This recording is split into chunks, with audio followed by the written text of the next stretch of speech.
You have to want it. Yes. It's the people that want it and are thinking like, okay, how can I do this? How can I? And you have to give yourself the creative, open flexibility in your brain. Use your brain, right? How can I make this work? So it gets you to start asking the right questions. You ask better questions, you get better answers. So if you start asking better questions, you'll learn how to do this stuff.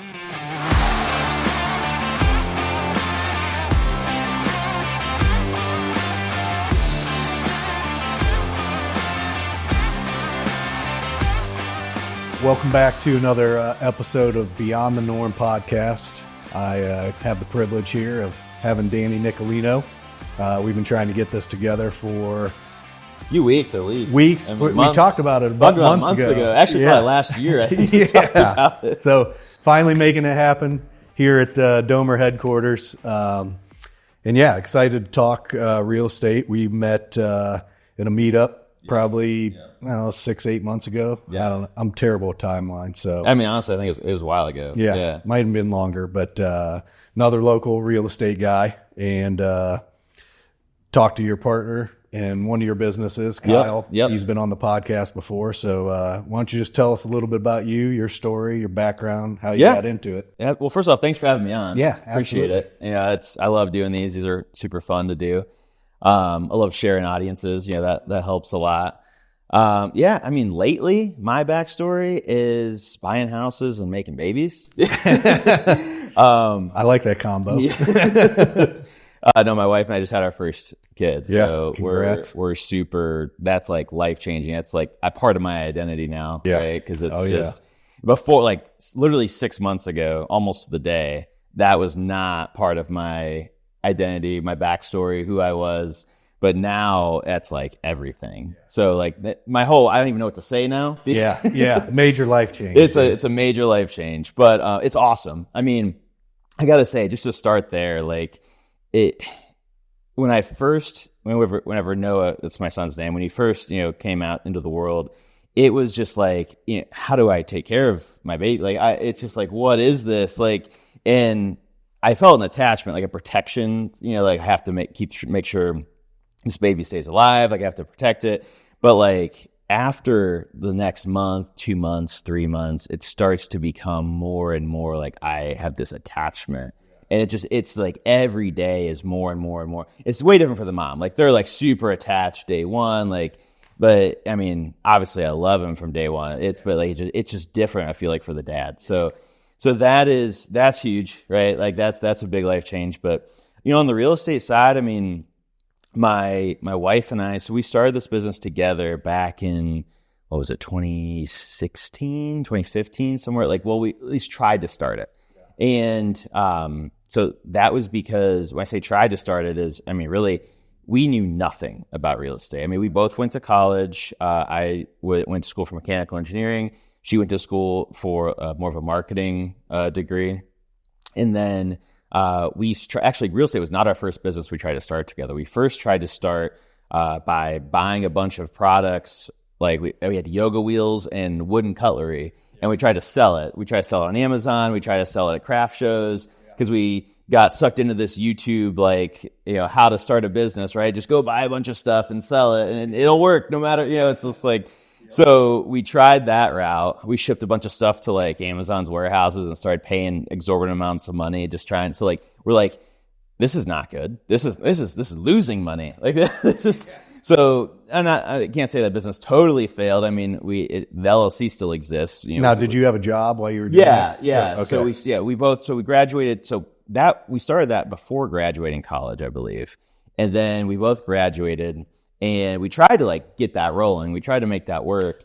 But I mean, it really wasn't. And it was a thing. We tried to do it, but it wasn't really like a big thing. And then, so after that, we decided to just kind of focus on our careers for a little bit. That was like the main goal. But I was always interested in real estate, and I was always watching YouTube, watched Robert Kiyosaki, watched all the big names, right? And I'm sitting at my engineering job one day, and like things like, how does this work? Like I'm thinking, you buy a house for $250K and rent it out for like $800 a month, like. How do you ever make your money back? Because as I started making good money at my W-2, I started investing a lot in the stock market. It's got more into stocks actually. And I'm like thinking of like a cash on cash return. I'm like, well, if I have to put $250K of my own cash into buying this house, how the hell am I ever going to make my money back? Like this doesn't make any sense, right? So it was for me. I kind of like steered clear of real estate for a little bit, and I just focused on the stock market. Learned how to traded options for a little bit, and then I started watching more and more YouTube, just like YouTube University, right? And this took like probably 2 years of me just like trying to figure it out like on my own. And then I finally went to a class on real estate. And mind you, by this time, I didn't even know what a title company was. I didn't know I had no idea because we were renting an apartment. I had no clue what it took to buy a house or what the process was, or if it was a good idea, a bad idea.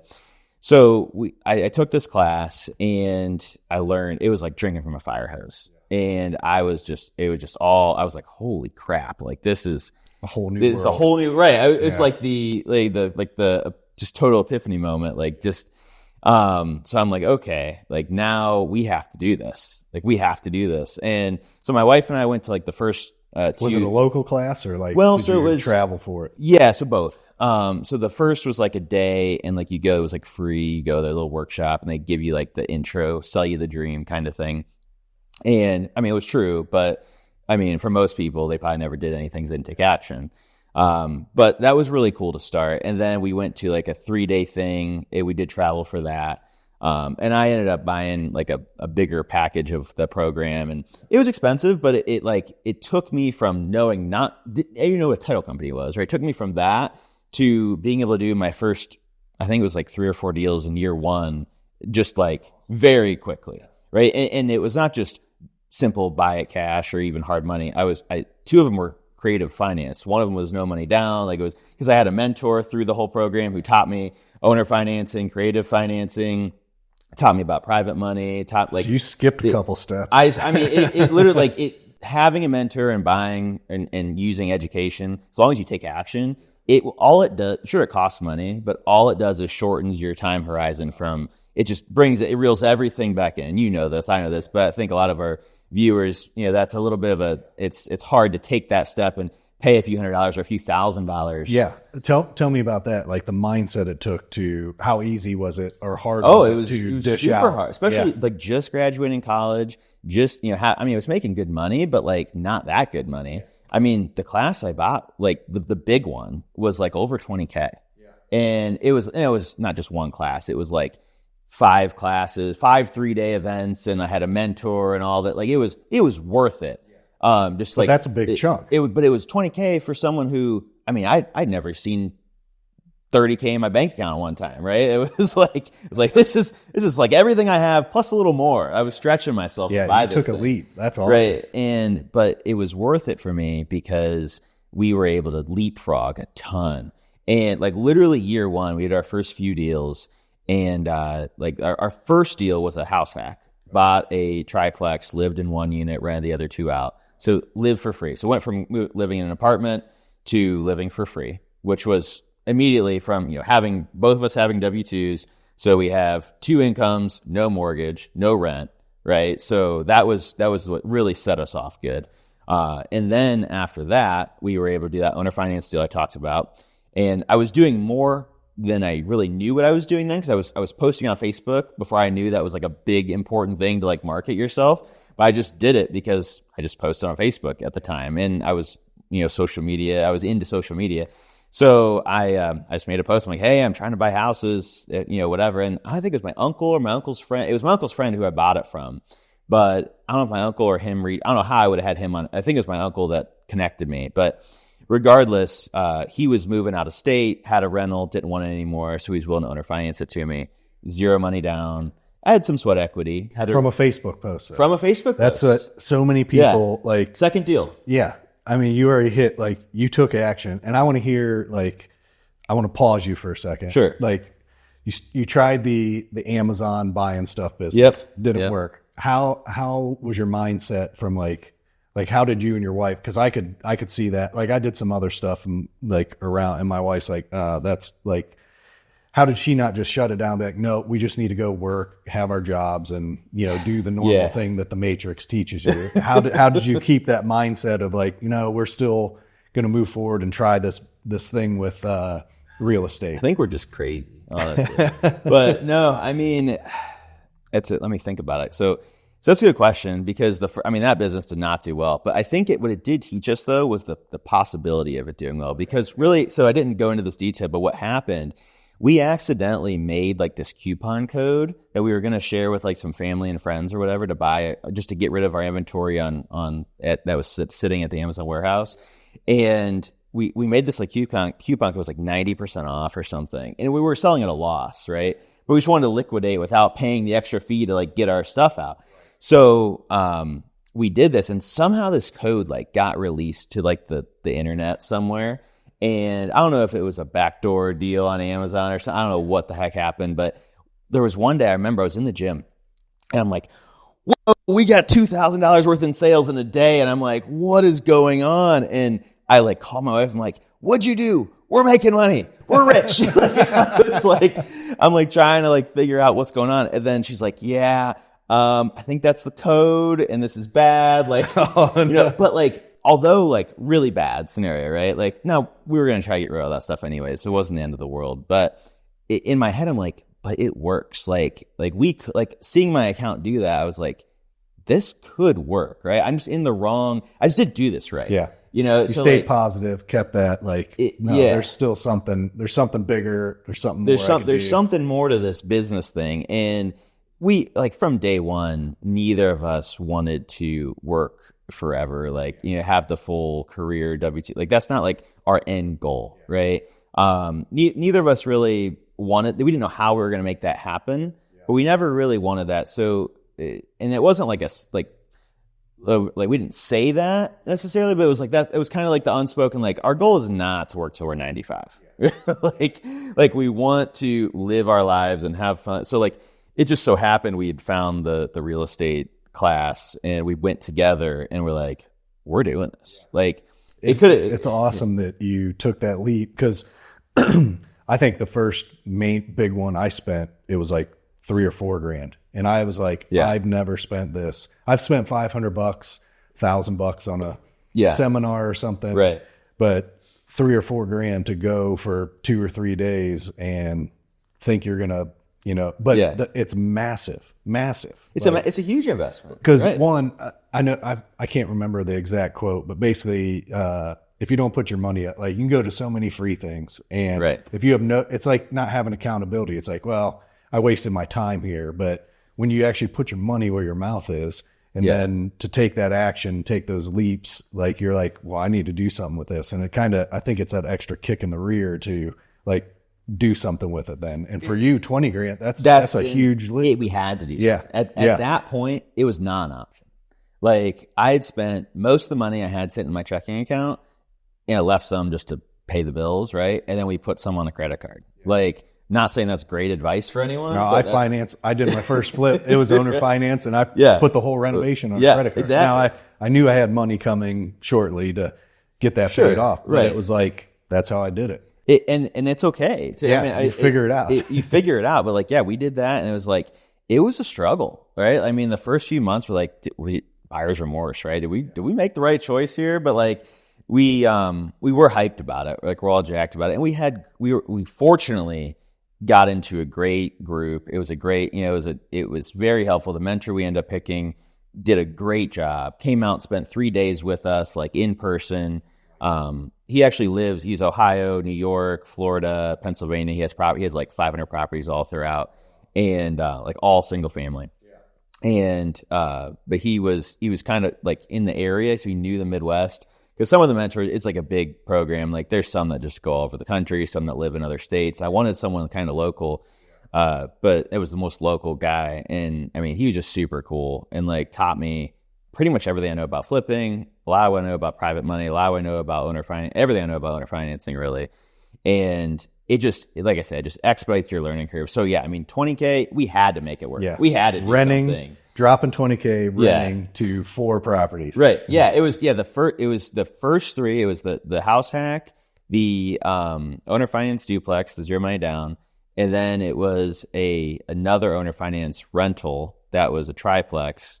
We got off a Craigslist post. Nice. Was that one. Yeah. And then after that, I think we did a wholesale deal. But it was because we started to just learn how to do everything. And but yeah, I mean, just it was crazy how. And then like from then to kind of answer the rest of your question. So like we just started doing more and more deals, but we kind of went through this life cycle of like, okay, we want to buy a bunch of rentals because we want to just, retire off rentals. And like, that was like the first mindset. And then we quickly I wish I would have realized it faster, but realized like, hey, like rentals are cool. Like long-term appreciation is great. Cash flow is great. If you buy in good areas, they're great, but we're not like making enough off cash flow to like quit our jobs and like, just it's the myth. Everybody, you're gonna buy some rentals and live off the especially cash leverage. Yeah. If you're using, which leverage is one of the best tools in real estate, you absolutely should use, especially when you're younger. But like, you're not going to buy 5 leverage rentals and live off that. Yeah, that's just not. Right. Not, the math don't math. Yeah. Right? It's just, so we figured that out, and we decided, okay, we're going to wholesale. Right, we're going to pound the pavement, become good deal. Another mentor said, number one thing you need to do is just become a good deal finder. And they said that's the best skill to have. I said, okay, we're going to do that. So we started doing that and we didn't really do a lot of direct mail. We tried some direct mail. I'm doing it now, so I'll come back to that. But texting, cold calling, email blasts, like those were our big avenues trying to get deals. And we started trying to wholesale. We did, I want to say a few wholesale. I forget how many it was before we found this deal, but it was, we had I forget the exact number now. It was like 54 units portfolio in Canton. And we got it off an email blast, which was crazy because like free, right? It's free marketing, right? We got it off an email blast. And the best part about this story was the guy emailed us back and we didn't see it. He emailed us back. We didn't even see it. And then he emailed us again. Like, hey, it was like, hey, I got your first email, or I got your email. I don't know if you got mine. Like, I want to sell you my portfolio of 54 doors. And I don't know if I just thought it was I don't think I even saw it. I just didn't even see it because it's on, I had a different email, not my normal email, but we finally saw that one. I'm like, oh, okay, whatever. And I underwrote the deal. I'm like, it's a killer deal. Right, like it was in inner city Canton, so it wasn't the best areas, but it was a good deal. Like it was solid. So we were going to take it down ourselves, but then it was actually like right when COVID started. This happened, and we decided we don't want to buy this in the middle of COVID. People are not paying their rent, like especially like this level of property. Like I don't know if this is the right thing to buy right now. So we tried to wholesale it. Problem was we couldn't walk it again. Like we walked everything, took photos of everything, and we couldn't walk it again because of COVID. There was like, the owner got Fair Housing called on him from doing the first walkthrough or whatever. I don't know, or HUD, or I forget what agency they called, but they were like, yeah, I don't know what their complaint was, but pretty much he got called out by somebody. And yeah, just craziness. So we had to find a buyer that was going to buy it sight unseen, 54 doors in inner city Canton. And it took, I think, like 7 or 8 months to do this. But the seller was super cool. He was like, listen, I know what you're doing. Like it's going to be way better this way than listing it because I'm going to pay a huge commission and I'm going to have to show every unit and like, it's just not going to work. So I was like, if you can sell it, sell it. And I was like, sweet. So we ended up and that was at the end of it. Like we got into an argument in the middle. Like, it was a hard process. Like, yeah, I definitely lost years off my life, like just stressing about this deal. But we needed it again. It was like it was like we were trying to wholesale, but ended up being it was our biggest until flipping. That was our biggest deal we ever did. It was like a $60,000 assignment fee.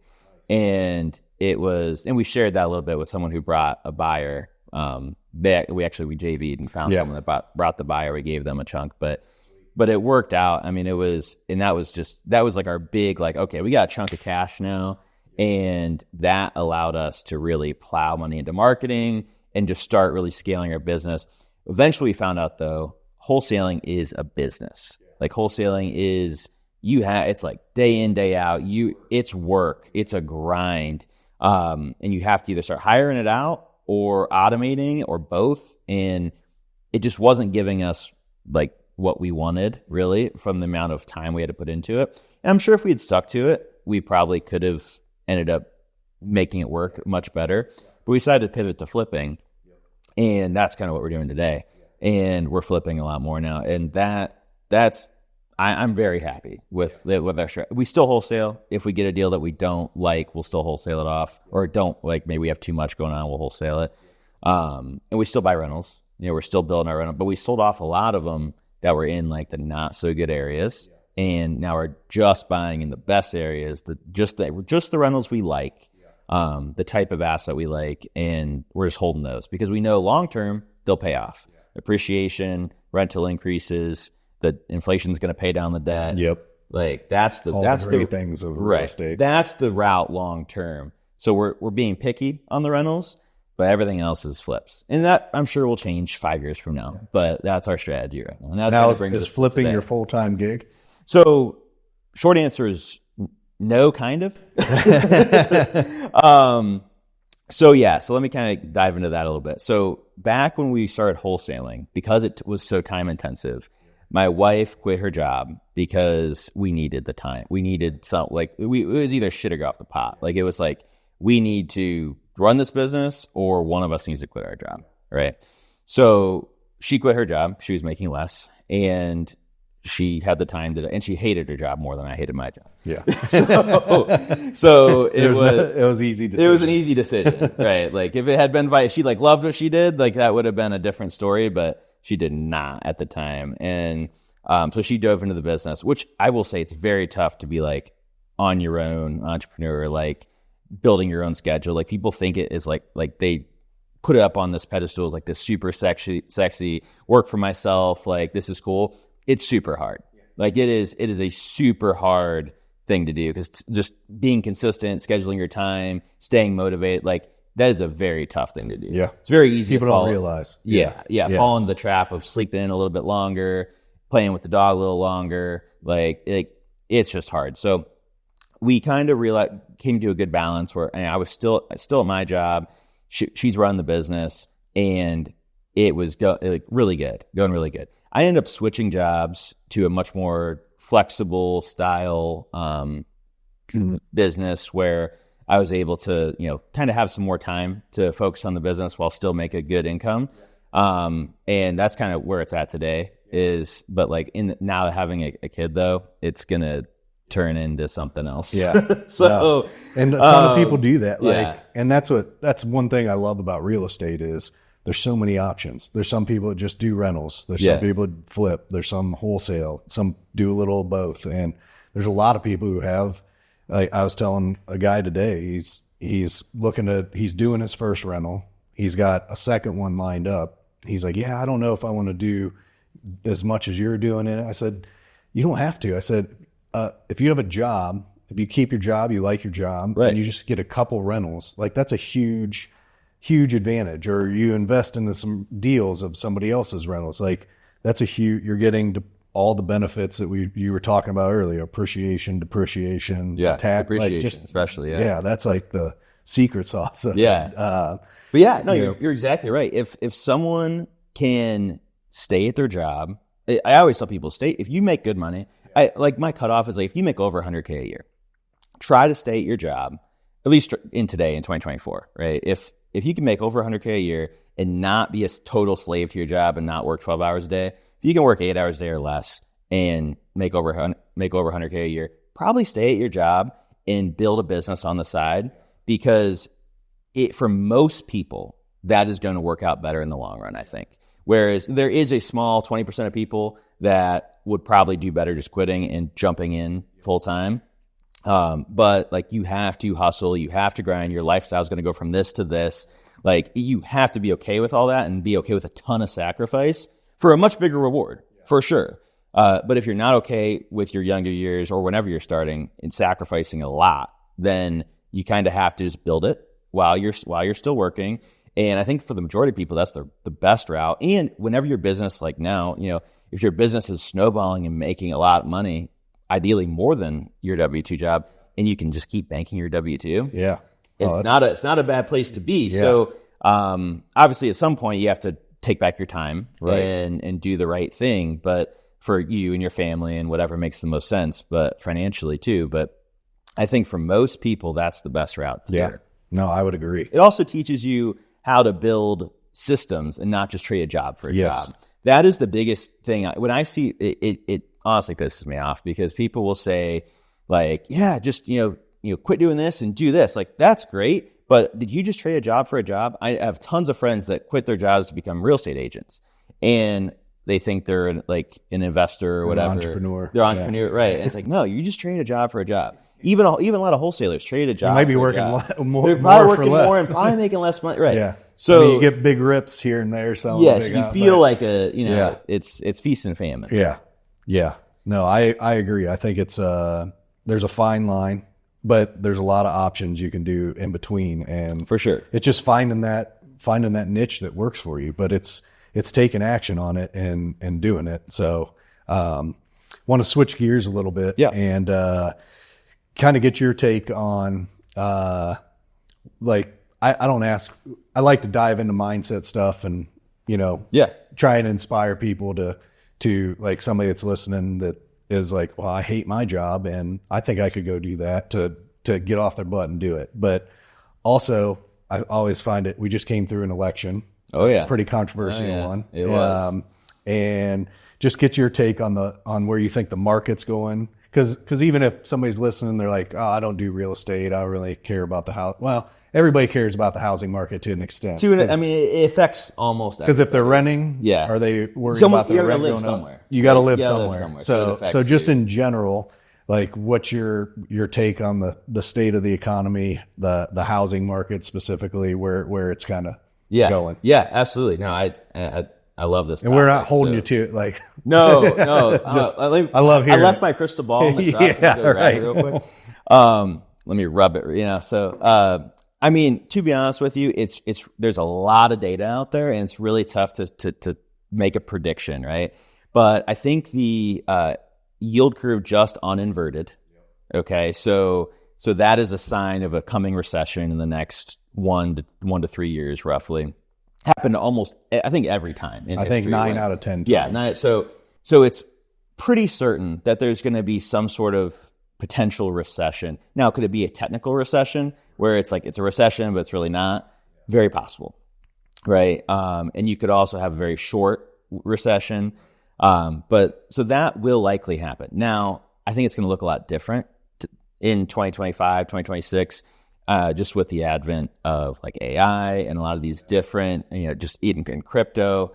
I think, like, not to go into the whole Bitcoin rise, we can talk about that later, but I think there's going to be a lot of people that in history in the past weren't able to take advantage of recessions and how the market changes. And I think today it's going to be a lot different. I think a lot of the younger generation is going to actually end up a lot wealthier out of this. So like that's kind of cool to see because that historically has not really been how that went down. But more specific to the housing market, I think I have a couple opinions. So one, I think that the new administration is probably going to be a little more advantageous to a lot of what investors and honestly the general American public want to do as far as like keeping rents lower and just like, building more and just like all the things that will probably help the real estate market in a good way, not shoot up, not crash, just like be perpetual and steady. But I will say I'm a fan of inflation because it actually helps my portfolio grow, comparative to the debt I have on it. So I say that because either which way it would have went, I wouldn't have been crazy upset because, I would have been upset, but, yeah. But as far just looking at the narrow like lens of real estate and inflation, like there's pros and cons. Yeah, is my point. It's the hard assets, the best hedge. The best thing done. Yeah. So, but no, I think we're going to be in a good spot. Whatever happens, I think there's a lot of good changes coming. personally, so I'm really happy about that. But I mean, honestly, I think housing is going to be flat to up. I don't think this is going to be a housing crash. I think if anything, this is going to be like a stock crash. And I think there's probably going to be a crypto, not crash, but I think it's going to go down. And because like it always does, the peak and drop. But I think over the next 5 years, I think crypto is going to go way higher. Like I think I recently made a post. I called the Bitcoin peak at like 104, 105. And I what do I know? I just did like 5 minutes worth of research. I don't know. I have Bitcoin, but I own it for the long-term hold. Like I think you commented on that post. But like I want to own it long term. Like I have no intention of selling it, but I mean, it's just always tempting when you see a new high. It's like, oh yeah, take some profits, put them in the pocket. That's actually something I like. It really kicked myself. Like there was a point in time back in early 2017 or 2016. Whenever it was like Bitcoin was like flying around like between $800 and $2K. Like it was like low. And I had like whenever this was, I had just graduated college, just got my W-2. And I had more money than I knew what to do with. And I was putting money into Bitcoin. Like I forget the exact amount I owned, but it had to been like 5 or 10 points. And like and I didn't know the exact amount because it was up and down. But like I sold it and bought it and traded like all the time. Like I told you, I was getting into options trading and stock trading. So it was just, Bitcoin was another thing I was trading. But like I think at one point in time, I probably owned 10. And if I just held that, like we never. I bought Nvidia at 750. Yeah, I mean, and then it like went up and down. I'm like, I don't want to do these stocks. And now it's, I don't know, it's parabolic now. Right. So it's just like like in general, just owning assets for a long period of time. Like the amount of time you can hold on to assets without selling them. That's how you get rich. Real estate's the easiest one. I get people ask me all the time, well, aren't you worried about interest rates? Aren't you worried that it could crash? That could be the crash. I'm like, if I'm not selling at that time, I don't care. Because if you look back, like everybody tries to predict the future, but look back, would you rather bought a house 5 years ago or today? Would you rather bought a house 15 years ago in or 08? Today? Would you rather would you rather buy at the peak before the drop, right, than today? Exactly. You know, it over time, real estate wins. It wins all the time. And then you think of the 90s, early 2000s and the 90s. I would have bought, if you go back in time, you'd have bought as much as you could. And we're going to look back and say the same thing about now in 10 years, 5, 10, 20 years. So it's like, turn my phone off. It's like, assets and real estate. It's like, I don't care the short term because I'm holding long term. Right. So, I kind of agree with you. There's no crystal ball. I feel like the demand is still there and nobody's built since interest rates went up. Like the new building, it's only like luxury homes, basically. Multifamilies dried up. And so, you know, good, bad, or ugly, we've had immigration and we already had a housing supply crisis. I feel like that's only going to get exacerbated. And I think that's what's going to keep it from crashing to where it might have, maybe it fell to here. It's only going to fall to here. Well, the demand is just too high. It's so high. The demand is way too high for it to, and that's why I always tell people, it's like, if you're worried about the house, like even locally, like in a like short time frame, not long time frame, like they're worried about their flip not selling or whatever. I'm like, did you buy it at a good price? Could you rent it? Okay. That's like step one, right? That's, you're good. Right? If you can just break even as a rental, you're good. But after a refi. But like look at the days on market. Are the days on market going up or going down? And what are they? Like if it's not like some large number, you're probably okay. Like it's like people getting this analysis paralysis, and I just try not to worry about too much. I mean, obviously I think about interest rates, I think about inflation, I think about if the market's going up or going down, how it's trending or whatever, but it's just, as long as you're buying below market value and at a good enough deal and you don't get too aggressive, which I got a little aggressive, you know, but like as long as you don't get too aggressive and just buy good deals, I mean, no matter what the market does, you're probably not going to lose. Right. And that's the thing is so many people get paralyzed by that fear or analysis paralysis and they stop. And so I always like, if this is your business, like it's your side business, a big side business, it's my business. It's like, well, I can't just stop buying real estate. It's all math. You figure it out. The math works at 7%. If it goes back down to 5, 4, 3%, which I don't think it'll get that low, I refi and I'm doing that much better. If it goes to 10%, then I'm bragging, hey, I got this one locked in at 7%. So it's like, you just play the math game. And it's just, you can always, you marry the property, you date the rate. You know, as far as the rates go, it's not, as long as for rentals, for me, as long as it makes money on a cash flow perspective, as long as I am not paying to own the property, I'm pretty happy about that. Because I'm going to hold them, like the rentals now, at least, I'm holding them long term. I actually take no money from our LLC that holds the rentals. I keep it in there for the most part. I mean, obviously, if we have to pay for a roof or a furnace, that's what that's for. But I don't intend on, like when we do our personal budget and everything, like I don't intend on taking any of that money to like fund our personal stuff. Yeah. It just stays in there. Yeah. Which I think rents are going to go up too. Yeah. Of that demand. I think the next 2 years, they might stay, or the next year or so, still stay flat for a little bit. But then I think because of the demand, it's going to be, where are you going to go? Yeah, I mean, everyone needs a place to live. I think you'll see more of I think this probably happened back in like 08, 09. I mean, I was this big, right? But like, or I don't know, I was, in 8th grade, I think. But like, I wish I was buying houses then. Yeah. But come on, Mom and Dad. Yeah. They didn't tell me to buy houses whenever I was like in grade school. Come on. I mean, Noah's going to be buying a house next week. So, but no, I mean, that's all joking aside. I think you're going to see a lot more of the people like co-rooming, living together. Agreed. Because I'm already seeing it. I mean, people need to find a way to live, right? And the nice thing is you will always need a place to live, but I think you will see in the higher end rentals, I think you will probably start to see some more vacancies because if the recession does happen, you start to see layoffs, you start to see that kind of thing.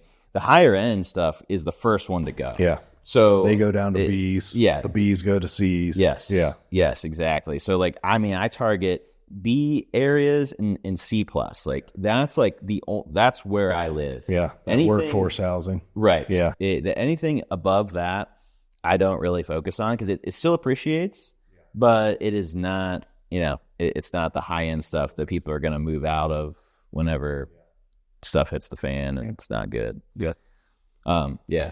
Good. So you're flipping on the side, still got your W-2. Where are you heading in the next couple of years? Yeah, I mean, we're just trying to grow the business as big as we can. I mean, this year we will probably close around 15 flips, and we're trying to grow our rental portfolio. We have about 25 right now, give or take.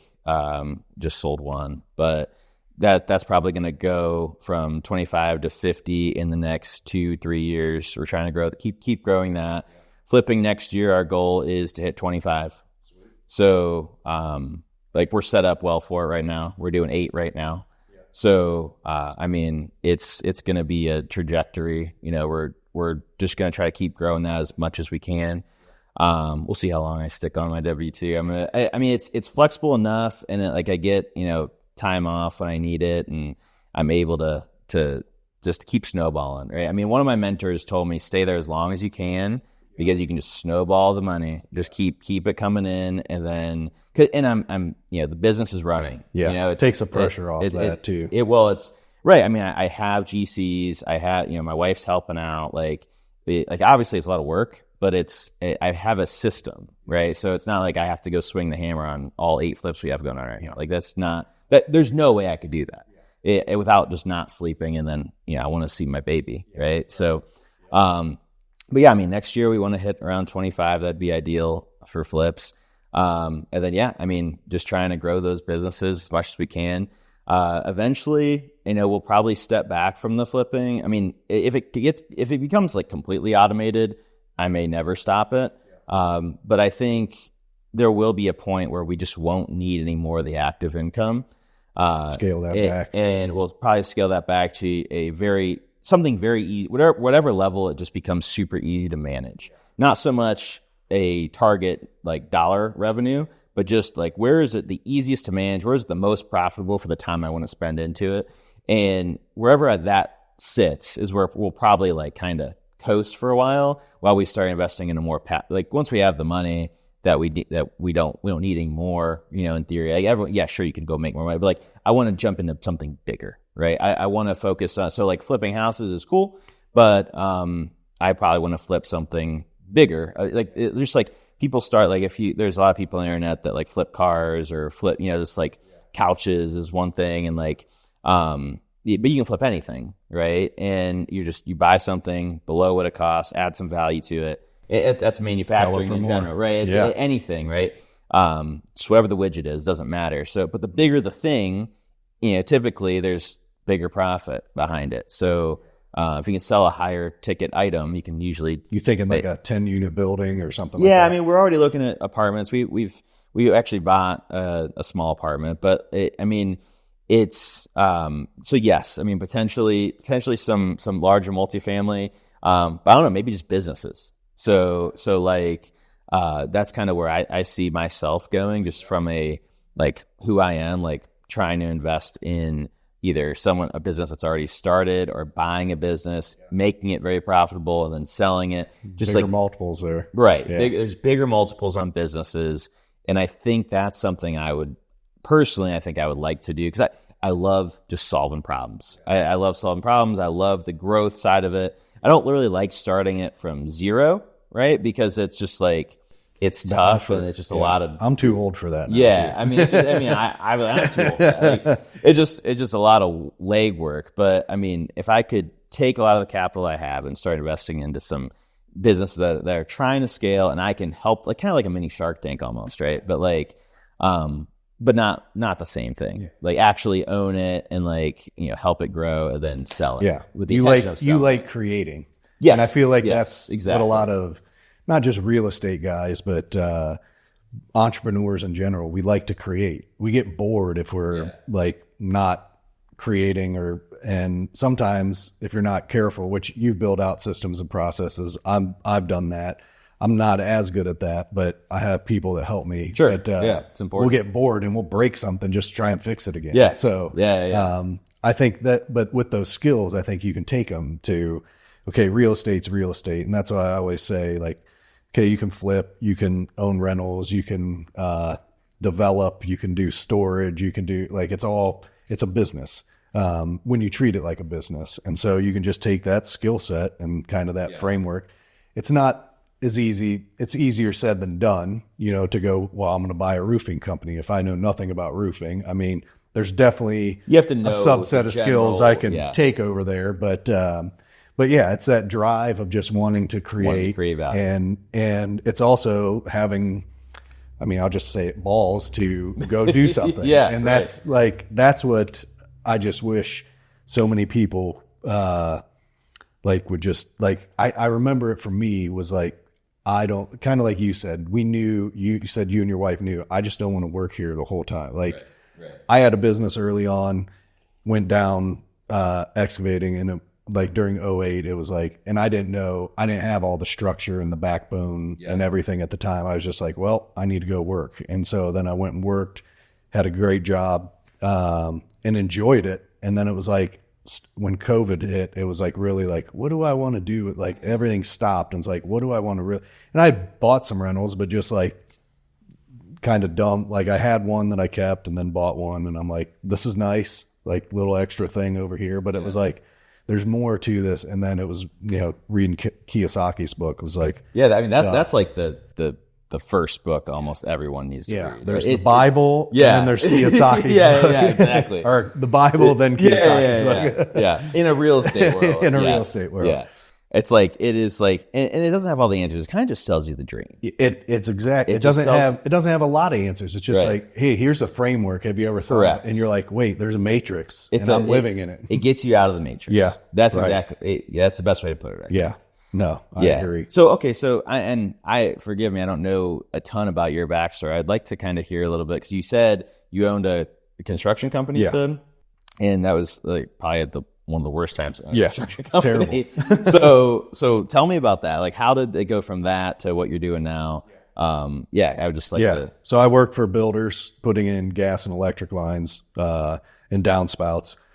Builders went out of business, and like hindsight, kind of like you said with the whole, when you were doing wholesaling, I could have made it work, but I didn't also have like the grit at the time. Like I worked hard, but it was like, I didn't have the business grit of like, I just need to weather this storm and then come out on the backside of it. Cause all the guys who did, it consolidated the market. Yeah. The guys who did are doing. Ty goes out, you see you swimming with their pants down. I had my pants down and I was like, I need to run back to shore and find some new pants. So, I took a job, working for my wife's, family's business, doing countertops, ran the, worked there, like doing miscellaneous stuff for 2 years and then started running it. And I was there 13. Okay. And learned a ton about business. You know, I learned about, so you're running the business now. Running the business, learned about sales, learned about all the processes and systems, and had a great, team behind me on the financial side to, here's, detailed P&L and what we need to look for to pull this lever to get this to happen. And so I could take all that. But also, so it was a great, could still be there today, but it was like, I wanted something more, nothing against that, but just I had that, always had that fire, and it was down for a while. Like, it was like, this is fun, but I was creating, I was building in that sphere, your bubble arena. There. Yeah. And then we kind of got to a, I don't want to say we peaked. There was always room, but we did a lot of things, and it was like kind of time to like scale back and manage more. And I'm like, I realized I'm not a manager. Like I like to be out creating, or, it's finding the deal. Yeah. It's structuring like the going deal. on a hunt. It's like going on a hunt. Yeah. I love hunting. So with the bear rug here. Right. I saw this. I was like, I mean, this dude's got to love it. Yeah. So it's like, you hunt the deal, you hunt to try and structure the deal so it makes sense. You got to work with investors, and then you're like a team, because that's something recently, the last handful of deals is like bringing investors in, and it's like, oh, they get to win too. And they're in a job that they like. They want to be a part of real estate, but they're not going to go, Now, you say you're bringing them. So is it like, are you just raising money like as debt, like private capital, like we do, or is it? Are you syndicating? Or? Yeah, I did my first syndication recently. Nice. So so went through that whole, like, I'd done flips, done rentals, done some bigger rentals. So nothing was really scary. And I get into syndication. Yeah. And luckily I have great attorneys, Vincent Brothers. Yeah. They're and they walked me through the syndication. I'm like, okay, this used to be like big and scary. That was one of those things like, oh, I'll never do that, but I'm going to stick to this stuff. And now it's like, okay, it wasn't, you pay them a fee, they figure it all out. Yeah. No, put it together. That's cool. That's cool. Yeah. We haven't done a syndication yet. That's something so we actually went to, Tim's, one of his commercial empire events. Yeah. And he's doing one next month. He's doing a virtual. Yeah. We went to one of the physical. It was the live when they did the live ones. It was right when COVID, like Tim was on stage joking about it. He was like, just don't go lick doorknobs in China and you'll be fine. That sounds like Tim. Right. And, I just remember that line. It was hilarious at the time because it was a funny joke at the time. And, it was like, and I was still kind of in the stock mode, right? Like I made a good amount of money just on options trading, waiting for it to all fall after that. And it was just like it was a fun time period for that, kind of thing. Like 2020, it was just, that's hard to believe that's 4 years ago. Right. But we went to the Commercial Empire, and I loved that event. And that's actually kind of why we started marketing to those like portfolio deals. And that's how we found that big wholesale deal. Because we went to that event, that wasn't a cheap event. The live ones, way more than the virtual ones. And, but it was really good. I met a lot of really good people, and, just going back to that point of like, these events are worth it, even if it's not like, I didn't go into large multifamily, but I met a lot of really good people, and it still benefited my business. Yeah, absolutely. So you always pick something up. Like, being in those rooms is a game changer. Right. It's changed my life. Right. And it's not saying would I've got to where I'm at. Maybe not. It's hard. You never know. You never know. Yeah, maybe I'd taken a different path. Maybe it'd have been slower, but it shrinks that timeline, like you said earlier, of like, if this is what I got to learn, you learn it in this time frame. Way faster. So right now, so you're part of Tim's mastermind, right? Yeah. So, Yeah. So you're focused now. I mean, is it on just bigger multifamily? Is that what your focus is? So I mean, I know a good amount about that, but like, tell me a little bit more about like how you found like this deal you just syndicated. Like, how big was it? Like, it was a 24 unit. 24 unit. Yeah. Oh yeah, I saw you posted it. Yeah. Where was it? Yep. Is it local? Louisville. Yeah. Okay, nice. Okay, so that's good. So how'd you find it? That one was through a broker. It was like they were doing an auction. And so the auction was, your max bid was whatever liquid funds were in your bank account.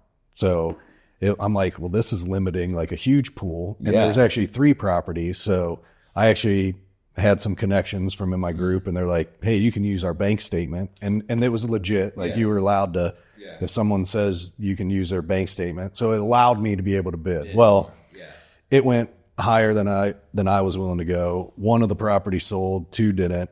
And the broker called me after, and we worked out a deal then. And then from that deal, my painters knew another guy, because they heard I was buying it. They do some painting for me out there. We do some stuff in house. But anyway, he's like, hey, I got a buddy who's got another portfolio. He's like, there's 12 units here, 10 units here, 6 units here. But he wants to get out of it. And we had a breakfast meeting, and I think by the end of the week we had a handshake. You had under contract. The next week we had a contract. Yeah. So we're under contract for 28 more right now. Yeah. So now is this going to be another syndication? Or are you going to raise I don't know capital for it? I don't know.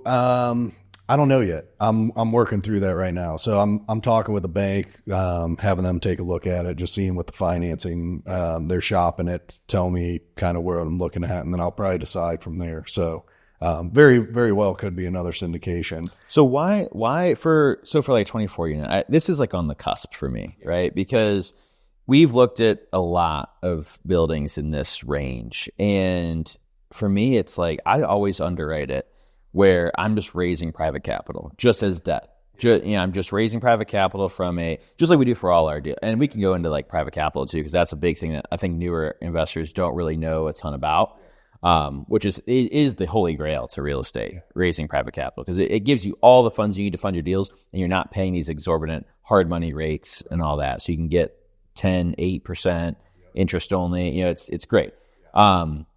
But so for me, I always underwrite these deals as just raising the money to do the entire deal myself, just as a burr, right? So because in my head, I'm like, I know equity is always more expensive, right? Because you're giving away part of the deal. It's safer because you don't have the payment, but it's like, so where do you draw the line for raising the capital versus just... Dude, it's tough.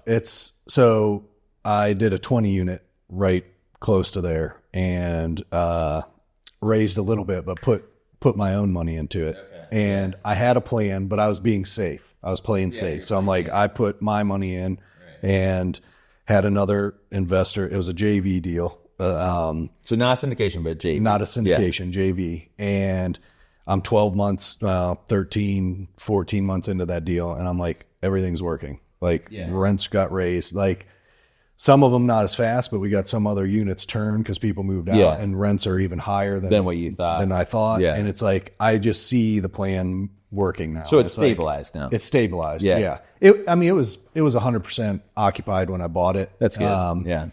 But all the rents were low. Mom and pop guy just was like, "Oh, that's Cindy." It's every property we buy. Yeah. And I'm like, "Well, Cindy's paying 1994 rents," and so we've worked through that, and not like slamming people right off the bat. Sure. Just inching forward every day. How do you do it? Just like, you raise them 1 month and give them 2 months and raise again, or you raise them 6? No. How do you do it? So I've only raised them once in the 12 months. Okay. But we gave them a buffer, like, hey, we're not going to do anything for 3 months. Okay. And then we went and raised this building, then that building, then that building. It was 3 different buildings. Gotcha. And then, we had some move outs, I think 5 to 6. The move outs are the key, right? They're key. Then we just put in all you redo the our unit. LVT. Yep. Yeah. And those go way up. And now I'm like, man, cash flow is better than I thought. Yeah. And this is on pace to do what we thought. How do you plan to refi, get all your cash back out? Or both investor cash investor, and my okay. cash. Got it. So then there's no more, That's been over a year though. Yeah. So we got a term. we got a 3-year. I got a 3-year plan that I think will be shortened. Shortened up. Okay, But that's good. I wanted to be like, hey, 3 years, and then we'll try and do it as quick as we can. I mean, like it's interesting. You go into this, it's like, you're buying this building. I mean, you got a 3-year deal, right? It's a 3, like you have to be thinking long term. Like, so for me, I'm buying this duplex. Like, I'm going to rehab both these units and refinance this thing in 6 months. Like, just a very fast paced business. And like, but I'm raising private capital and I'm refinancing with either a DSCR lender or a local bank. And like, for me, it's like, okay, what? And I ask these questions, and I want to go down this road because I'm very interested in the multifamily. Like, I went to Tim's event. I loved it. I love the fact that you value it based on income more so than comps.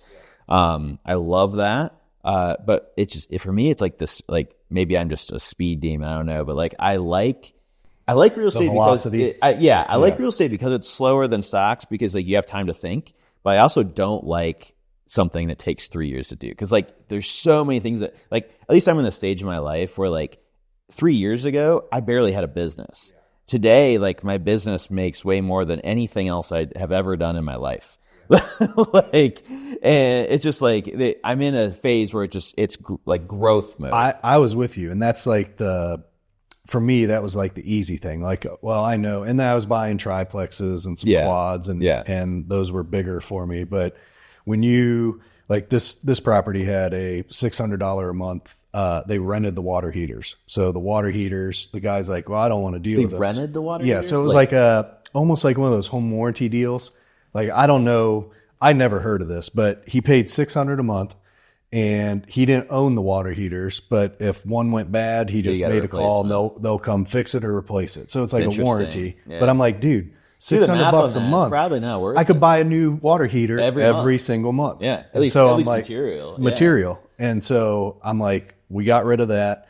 We started counting. We started recording the laundry change, and just that alone, like, raised the value. So because it's based on income. It's based on income. Yeah. So I raised the income, whatever it was. I think it was $800 a month with all that, and it's like raised the value like $100,000. Yeah. And it's like your on a duplex, your performance cap rate's way higher than what you bought it for. Yeah. Oh yeah. So yeah. And on a duplex, like, I can make everything's around 250.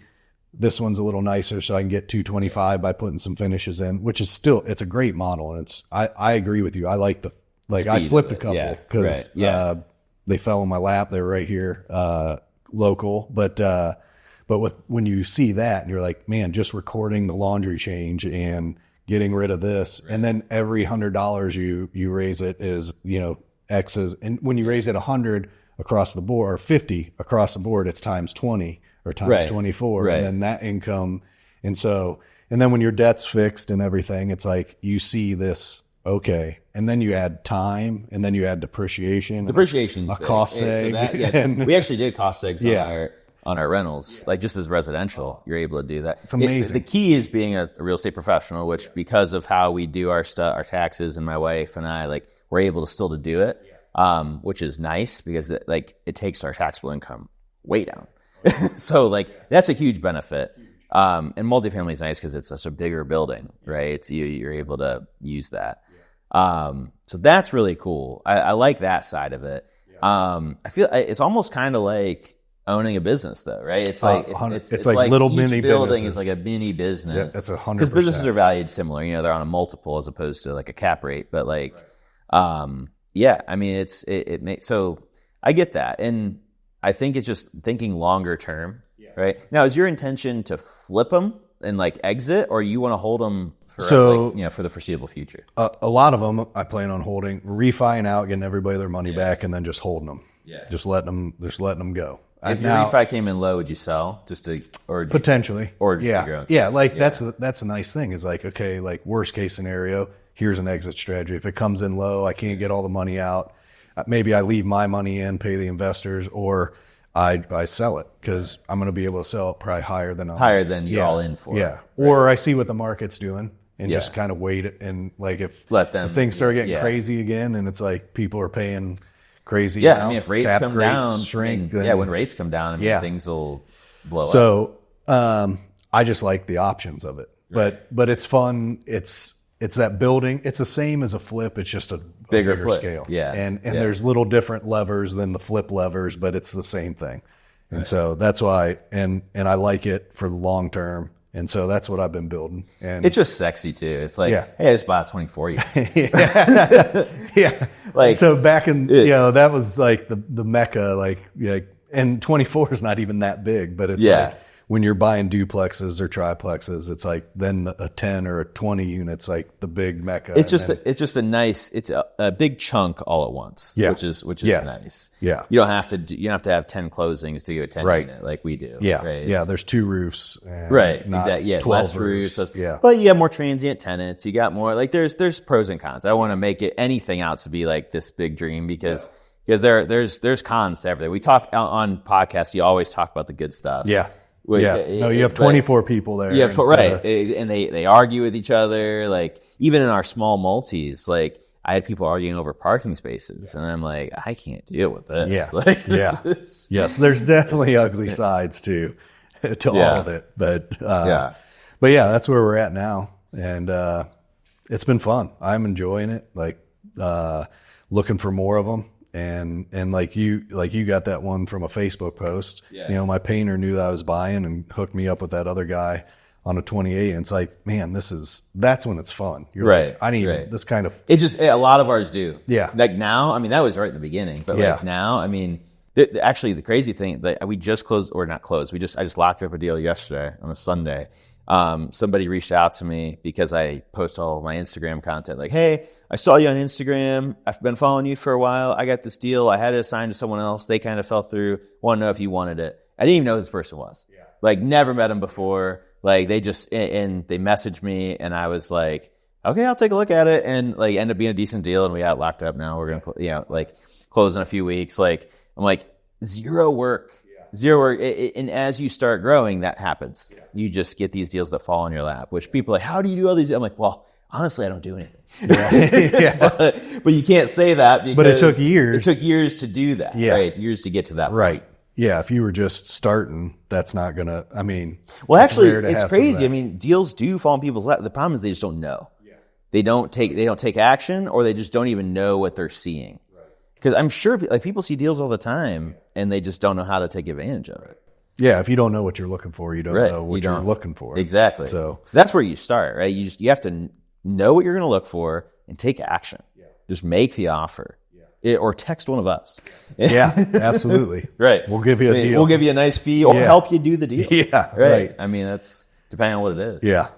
Is that so a little takeaway for anybody listening, like what are 3 things you feel like listeners anybody listening, if they're like, you know what, this sounds amazing, like, I have a job and I'm looking at doing the same thing these guys are doing. What are like three key things you would tell somebody? Yeah, I mean, first off, before I get to the 3 things, I would just say like a base level one is most people just have to change their mindset. Like they just have to. That is just it. You have to think differently. You have to think like you are going to do this. You have to be committed. You have you have to just think that get out of the matrix, right? Read the Rich Dad Poor Dad, and there's a bunch of other books we could probably give you. Millionaire Fastlane is a good one by MJ DeMarco. I like, but I mean, it's just good to get out of the matrix first. I mean, that's a very base level. So I'm speaking to the people who've already done that, right? Who are like, hey, I don't want to be at a job the rest of my life. I want to give my family some long-term wealth. I want to pass down some wealth. Before you go there, back to the person who hasn't got out of the matrix yet, I will say, stop thinking of, well, I can't do that because X, Y, Z. There's always going to be excuses. And there's always going to be a reason that you can't do it. The interest rates are high. The market's already peaked. Whatever it is. My wife's not I just had a kid. I just had a kid. Or many excuses. We can find reasons. My leg hurts. I'm too old. I got medical I'm too young. bills. I got, like. Instead of thinking why you can't do it, change that thought to how can I do it? Yes. Like that little shift alone. And it's with anything. Like I used to think like, how can I make that work instead of, and I didn't even realize what I was doing. It was just, I wanted more it. of a natural thing. Yeah. Because you want it. You have to want it. Yes. It's the people that want it and are thinking like, okay, how can I do this? How can I, and you have to give yourself the creative, open flexibility in your brain. Use your brain, right? How can I make this work? So it gets you to start asking the right questions. Yes. You ask better questions, you get better answers. So if you start asking better questions, you'll learn how to do this stuff. So we're out of the matrix. So we're out of the matrix, yeah. So once you've realized that there is way more to life than just working and listening to the news and all that BS. once you get out of that world, I would say the biggest things. So one, you have to take consistent action. So take action, but take consistent action. What do I mean by this? So whatever, like say you're trying to find your first flip, like every single day, make a post on Facebook, or maybe at least every week make a post on Facebook, because you don't want to oversaturate with the ask, right? The give, ask, right? But like every single day, do something though. Maybe make 100 cold calls, maybe send 100 texts, maybe go put 100 sticky notes on mailboxes, or whatever it is that you want to do. Talk to your mailman. They find houses. It doesn't matter what it is. Like do something every day, and it has to be consistent. Make a post on Craigslist every single day. We found that one triplex just earlier on just from making a post on Craigslist. It was owner financed, right? So like consistent action. Actually, at one of our Blitz events that we did recently, we built out like a whole list of free things that people can do and paid things that people can do to find deals. And we went through and like matched what they like doing, what they're good at, with what they like, things that could work, and we built like a plan for them of like what they could do to find deals. And literally the 2 weeks after, and this is number 2, find an accountability partner to make sure you do these things. So that's number 2. But so 2 weeks after, I was an accountability partner for one person. I said I would do it for one person. I every Sunday I was reaching out to them. First Sunday, they kind of did it. Second Sunday, they did it. And then halfway through the second week, they locked the deal up under contract. And they had never done a deal. In years of trying to get one. They had never done a deal. But now, after 2.5 weeks of coming to our event and taking consistent action, they got a deal. So it's like consistent action on the right things. So and just another side tangent on that, on the right things. So that is like, don't go make business cards, right? Like don't go worry about your website. Don't worry about like this, like the logo is sweet. That's an afterthought, right? That's something you do after you're trying to build a brand, because that's a very long term. That's not in the first 3 things, right? Nobody cares. I still don't have business cards. Right. I mean, honestly, now that's kind of, but like the logo and the brand is important. Yeah. But that's long term. You don't need that right now. Now you just need to take action, right? So consistent action is number 1.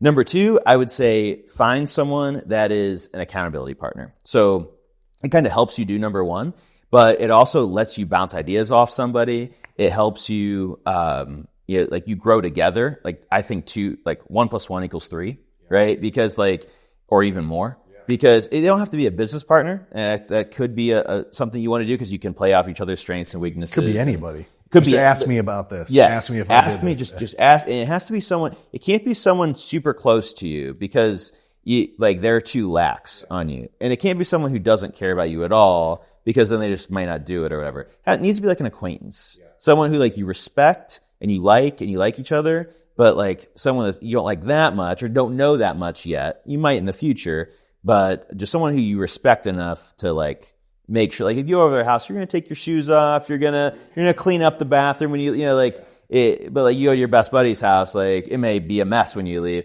I'm not like that, but that's, you get the point. So find someone who's like in that echelon to be your accountability partner, and you want to have it be mutual. So and you're at the same level too. So you find that person, like that's going to help a ton, right? So that would be my number 2. And number 3, I would say is, like we talked about this entire podcast in the beginning, was you want to shorten that learning curve as much as you can. So if you can afford it, I think going and paying for a good mentor or good education is well worth it. But if you can't afford it yet, and it's also can't versus how can I afford it, right? It's also flipping that mindset, going back to the mindset thing.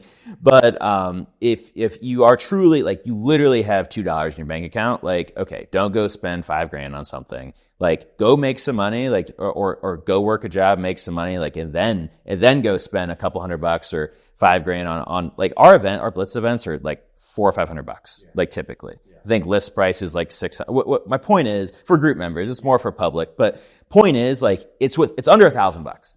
Like, and like that one individual that went to our Blitz, like, she got a deal in 2.5 weeks after coming to the event for less than $1,000.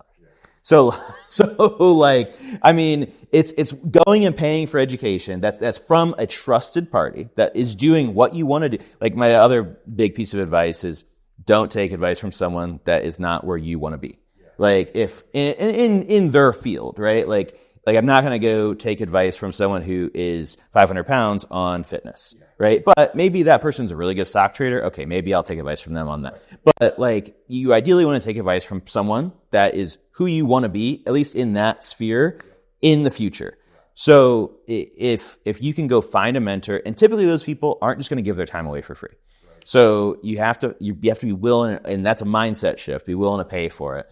Because that's something I learned. I mean, taking people out to lunch is cool, and like, I'm willing to go out to lunch with you because I need to eat, but like, I can't go to lunch with everyone. Yeah, that's what. Yeah, and I need to enjoy it too, right? Like, valuing your time. But if you can find education, mentor, like, that's number 3, and I think that is like, that's going to springboard you, skyrocket you, like, whatever you want to call it. Like that, those are the 3 things you need to do. So, like, that's my first 3 things, I think. And the crazy thing is as you're talking, if I take action consistently and find someone that holds me accountable, and find a whether it's a trainer, a coach, a group, whatever, I can take that to health.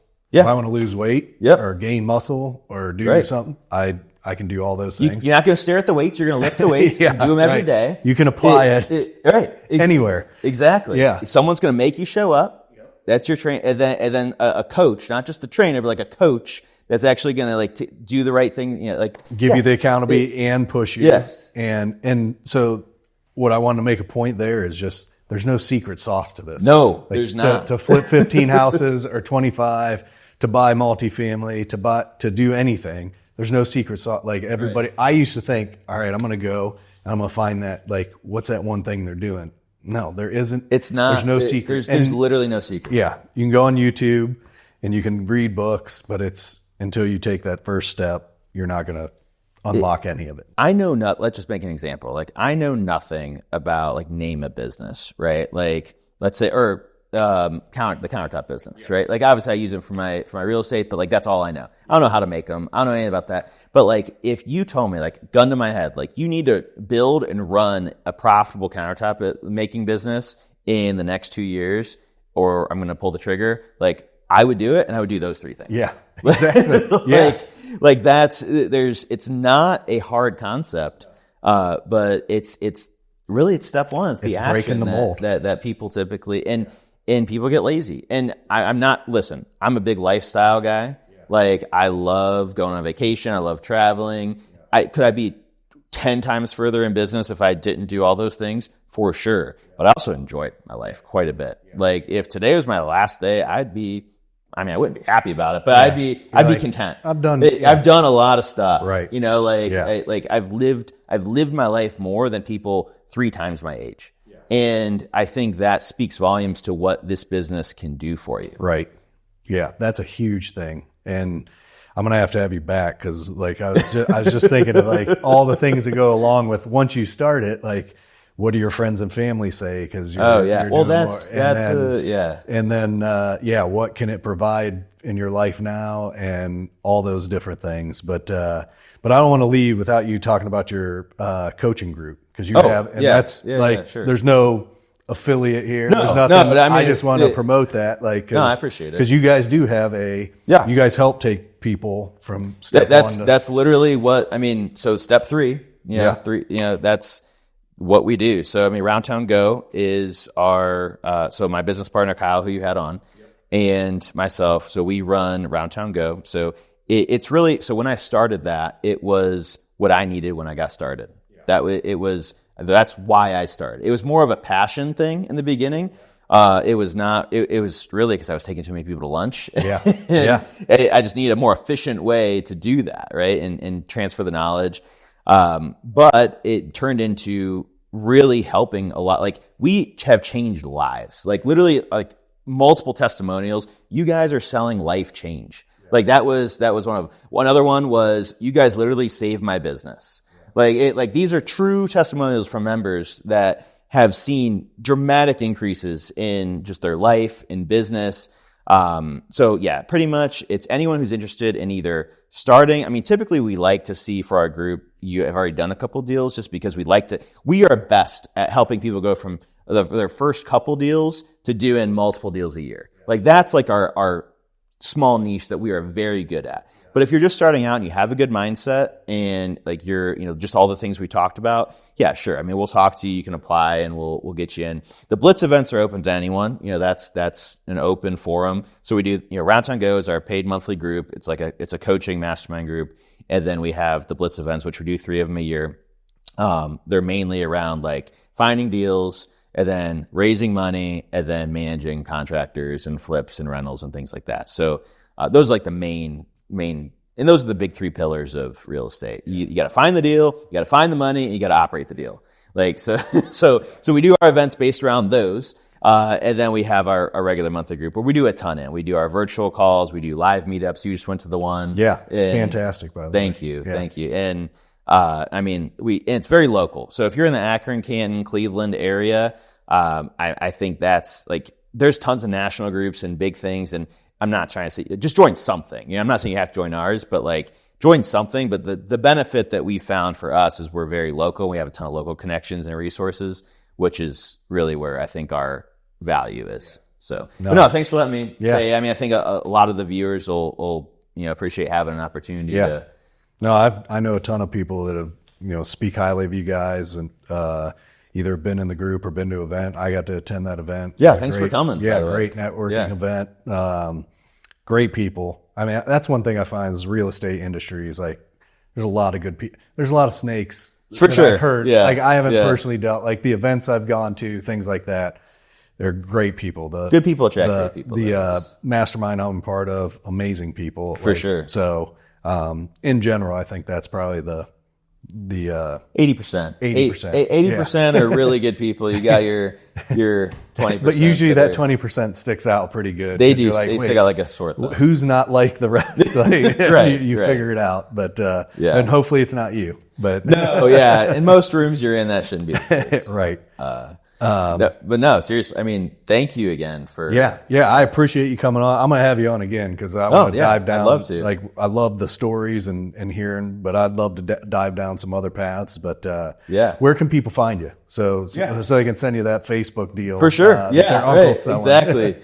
So Facebook, TikTok, barely on TikTok, but Facebook, TikTok, Instagram, YouTube, LinkedIn. That's where we post on there all the time. I'll put it in the show notes too. And then we got our Round Town Go website. So, you can find me all there. Facebook and Instagram I'm most active on. So I think that's probably the best place. I try to keep up with my messages. I gotta say it. Kyle's better at the messages. I let them pile up, and I try to take them all out on like a Saturday, and it's just I never get to it. I hear you. But no, thank you. Yeah, man. Appreciate you coming on. Thanks for having me on. I'd love to be back on. So awesome. Thanks for listening. Yeah, thank you.